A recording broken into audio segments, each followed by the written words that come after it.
அரசியல் சாசனத்தை மாற்ற நினைத்தவர்களை தற்போது அந்த சாசனத்தையே முத்தமிட வைத்துள்ளது திமுக கூட்டணி என அக்கட்சியின் எம்பி ராசா பெருமிதம் தெரிவித்துள்ளார். நீலகிரி தொகுதிக்குட்பட்ட அவிநாசியில் நடைபெற்ற நன்றி தெரிவிக்கும் கூட்டத்தில் பங்கேற்று பேசிய அவர், கடந்த 10 ஆண்டுகளைப் போல மக்கள் விரோத சட்டங்களை மோடி அரசால் தற்போது கொண்டுவர முடியாது என்றும் விமர்சித்தார்.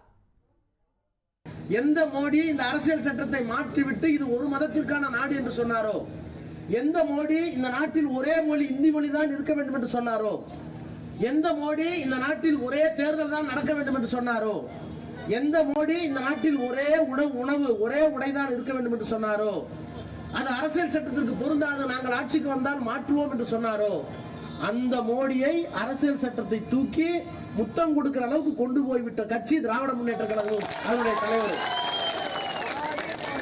அதனால மோடிக்கு வேட்டு முதல்ல இங்க இருந்து ஆரம்பிக்கும். உடனுக்குடன் செய்திகளை தெரிந்து கொள்ள சன் நியூஸ் பெல் ஐகானை கிளிக் பண்ணுங்க.